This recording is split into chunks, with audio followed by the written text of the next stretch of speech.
ओम नमो भगवते वासुदेवाय। ओम नमो भगवते वासुदेवाय। ओम नमो भगवते वासुदेवाय।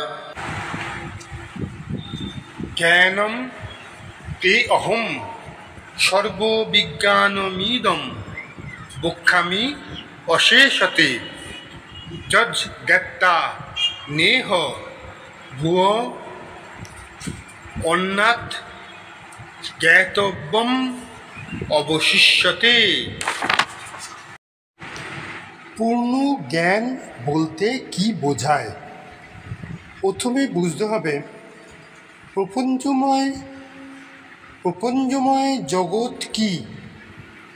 এটি হলো আমাদের ইন্দ্রিয়গ্রাহ্য জগৎ, যা আমরা ইন্দ্রিয় দিয়ে বুঝতে পারি। যেমন আমরা চোখে দেখি, কানে শুনি, স্পর্শ করি।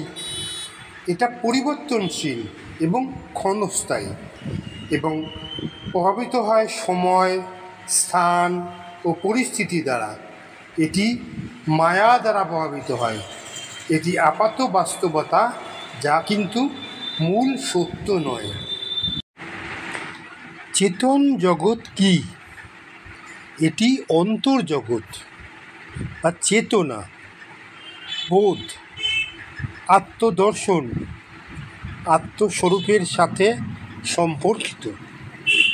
এই জগৎ পরিবর্তনশীল নয়, এটি ধ্রুব এবং প্রকৃত সত্যের কাছাকাছি। চেতন জগৎই আসল বাস্তবতা, অর্থাৎ ব্রহ্ম বা আত্মাই হচ্ছে আসল বাস্তবতা। তাহলে আমরা দুটো জিনিস পেলাম, প্রপঞ্চময় জগৎ এবং চেতন জগৎ। এই দুটোই হচ্ছে ভগবান শ্রীকৃষ্ণ দ্বারা নিয়ন্ত্রিত। না, অপ্রাকৃত জ্ঞান হচ্ছে দৈব জ্ঞান। সাধারণত আমরা যে জ্ঞান অর্জন করি, পার্থিব জ্ঞান যেটাকে বলে, সেটার কথা এখানে বলা হচ্ছে না। সেই জ্ঞান হচ্ছে মায়ার জ্ঞান। কিন্তু অপ্রাকৃত জ্ঞান হচ্ছে দৈব জ্ঞান, যেটা ভগবান শ্রীকৃষ্ণের জ্ঞান। ভগবান শ্রীকৃষ্ণ অর্জুনকে এই বিশেষ জ্ঞান দান করেছিলেন। তার কারণ হচ্ছে অর্জুন ছিলেন তার অন্তরঙ্গ ভক্ত ও সখা,